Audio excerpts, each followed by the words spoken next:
నమస్తే, welcome to Sravya TV.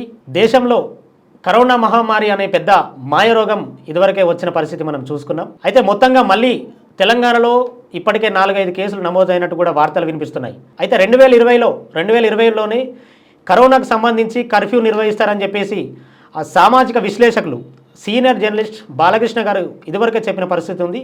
అయితే ఇప్పుడు ప్రస్తుతం మనతో పాటు బాలకృష్ణ గారు ఉన్నారు. సార్ నమస్తే. మళ్ళీ తెలంగాణలో కానీ అటు దేశంలో కానీ కరోనా వస్తుంది అని చెప్పేసి మళ్ళీ వార్తలు వినిపిస్తున్నాయి. దీని నుండి మళ్ళీ ఎట్లాంటి జాగ్రత్తలు తీసుకోవాల్సిన అవసరం ఉందంటారు? ఇప్పుడు నాట్ ఓన్లీ తెలంగాణ, దేశవ్యాప్తంగా కరోనా కేసులు నమోదవుతున్నాయి. అక్కడక్కడ కొన్ని చోట్ల సీరియస్ సిచ్యువేషన్స్ కూడా ఉన్నాయి. ఇప్పుడు మన హైదరాబాద్లో నమోదవుతున్నాయి. సార్ ఈ సిచ్యువేషన్లో మనం ఒక్కసారి వెనక్కి వెళ్తే, నేనే ఫస్ట్ చెప్పాను 2020లో ఖచ్చితంగా కర్ఫ్యూ అంటే నేను లాక్డౌన్ అని చెప్పలేదు, కర్ఫ్యూ అని చెప్పాను. లాక్డౌన్ పెట్టారు. సో ఇప్పుడు కూడా ఏమవుతుందంటే, ఇప్పుడు మనం బూస్టర్స్ వ్యాక్సిన్ తీసుకున్నాము, కరోనా వ్యాక్సిన్స్ అవి తీసుకున్నాం బయోటెక్ నుంచి, అది చెప్తున్నాం. కానీ ఏది ఏమైనప్పటికీ కొంత మనం ఆ ఫోబియా నుంచి బయటపడ్డాము అని అనుకునే క్రమంలో మళ్ళీ వస్తుంది. సో ఇక్కడ ఏం జరిగిందంటే, మనం శానిటైజర్స్ కొద్ది రోజులు వాడాము, ఇప్పుడు ఇంకా అక్కడక్కడ కనిపిస్తున్నాయి. కొద్ది రోజులు మాస్కులు వాడాము, అది కరోనా నుంచి మనం రక్షింపబడాలని. సో వాటిని కొంతకాలం మనం ఇంకా కంటిన్యూ చేసినా బాగుండేది. ఇవాళ మేము ఈ కరోనా కంటే ముందు విషయం చెప్తాను. ఇవాళ మేము గతంలో ఎవరైనా మేము ఫారినర్స్ని కలిసినా, ఏదైనా సమావేశంలో మేము వాళ్ళతో షేక్ హ్యాండ్ తీసుకున్నా, వెంటనే వాళ్ళ దగ్గర వచ్చిన డబ్బీ ఉండేది. మాకు తెలిసేది కదా అది శానిటైజర్ అని. ఓపెన్గా చెప్తున్నాం, మనకు తెలియదు యాక్చువల్గా. We are not aware about exactly what they are using for their hands అనేది. ఏం వాడుతున్నారని తెలిసేది కాదు. That is sanitiser. వాళ్ళు ఎంత ప్రికాషన్గా ఉన్నారు, ఎంత వాళ్ళు జాగ్రత్తగా ఉన్నారు అంటే, మన ఇండియన్స్ అంటే వాళ్ళు ఫారినర్స్, మనం ఇండియన్స్ షేక్ హ్యాండ్ ఇస్తే వీళ్ళ నుంచి ఏమైనా మనకి బ్యాక్టీరియా వస్తుందేమో వెంటనే వాళ్ళు శానిటైజర్ వేసుకొని వాళ్ళ హ్యాండ్స్ శుభ్రం చేసుకునేవాళ్ళు. సో అంటే వాళ్ళ జీవితంలో అది ఒక నిత్య కృత్యం అయిపోయింది. It's a part of our life. ఉదయం లేస్తే మనం బ్రష్ ఎలా చేసుకుంటున్నామో, ఉదయం లేస్తే మనం మొహం ఎలా కడుక్కుంటున్నామో, మనం స్నానం అంటే ఒక లైఫ్ స్టైల్లో అది ఒక పార్ట్ అయిపోయింది. సిమిలర్గా ఇప్పుడు మనకున్న కండిషన్ ఇవాళ చూస్తే, మీరు దేశ రాజధాని ఢిల్లీలో మనం నడిచే పరిస్థితి లేదు, తిరిగే పరిస్థితి లేదు. ఎయిర్ క్వాలిటీ పడిపోయింది.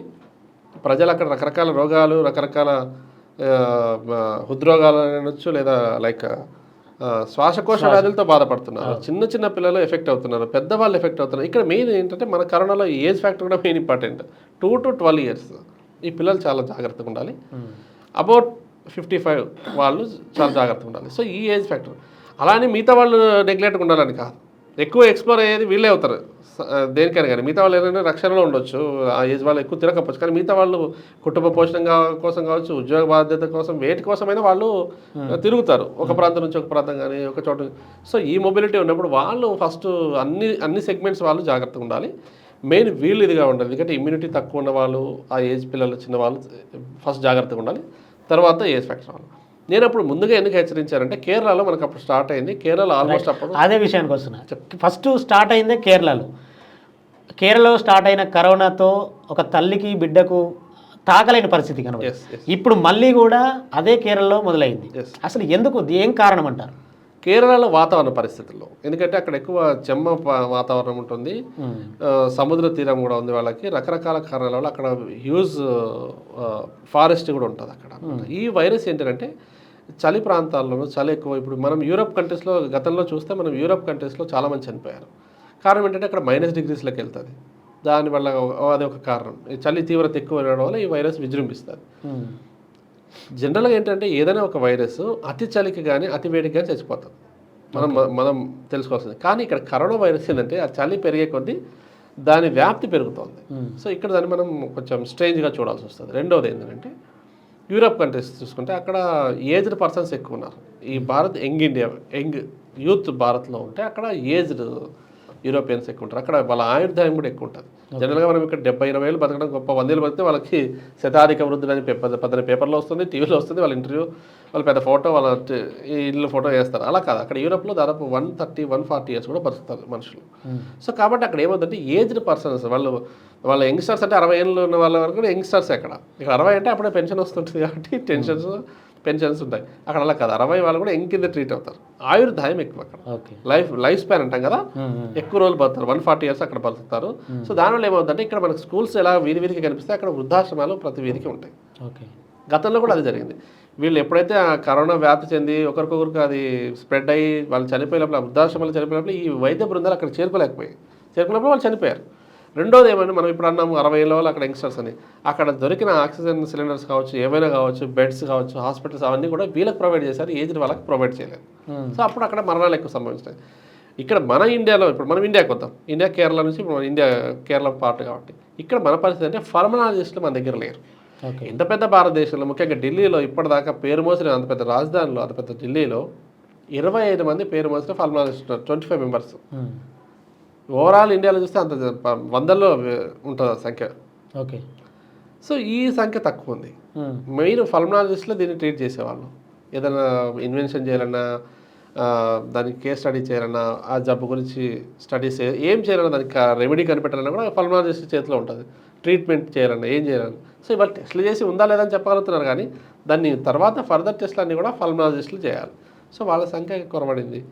కాబట్టి మనం చాలా అప్రమత్తంగా ఉండాలి భారతదేశంలో. అంటే గతంలో మనం చాలామంది కోల్పోయాం, ఫస్ట్ వేవ్, సెకండ్ వేవ్ కానీ. సో ఈసారి ప్రాణ నష్టం జరగకుండా కొంచెం ప్రికాషన్ తీసుకొని నేను ఇందాక చెప్పాను కదా, మన జీవితంలో మాస్క్, శానిటైజర్ ఇన్బిల్ట్ అయిపోవాలి. మనం ఎట్లయితే పెన్ జోబులో, మొబైల్ జోబులో పెట్టుకొని మనం ఎలా తిరుగుతున్నామో సిమిలర్గా ఒక చిన్న శానిటైజర్ బాటిల్ ఎప్పుడు మన చేతిలో ఉండాలి, మాస్క్ ఎప్పుడు బయటకు వెళ్తూ ఉండాలి.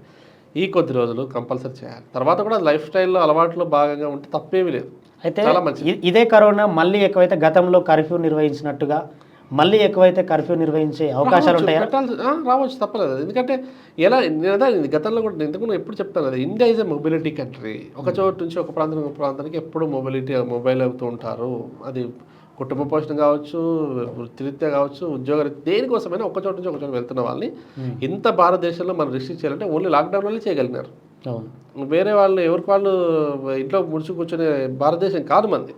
అది పెద్ద ప్రజాస్వామ్య దేశంలో మనం ఏ ఒక్క వ్యక్తిని రిస్ట్రిక్షన్ చేయలేము. మొబిలిటీ ఉంటుంది.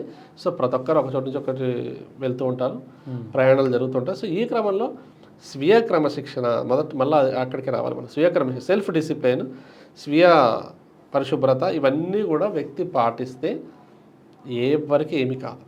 ఫస్ట్ తెలుసుకోవాలి. మిగతా నలుగురు తెలియజెప్పాలి. వైద్యులు కూడా యాక్టివ్గా పనిచేయాలి. ప్రభుత్వం మరింత అప్రమత్తంగా ఉండాలి. ఈ పాటికే ప్రభుత్వం చర్యలు చేపట్టి ఉండొచ్చు, చేపట్టకపోతే ఇప్పటి నుంచైనా చేపట్టాలి. ఎందుకంటే వ్యాప్తి ఒక్కసారిగా స్టార్ట్ అయిందంటే ఎవరు ఆపడానికి కష్టం అవుతుంది. గతంలో విజృంభించిన కరోనా మహమ్మారి మళ్ళీ విజృంభించకుండా తగిన జాగ్రత్తలు తీసుకోండి. ఖచ్చితంగా మాస్క్ కానీ, శానిటైజర్ కానీ వాడండి. కరోనా మహమ్మారికి దూరంగా ఉండండి. రైట్, ఇది ఇవాల్టి డిబేట్.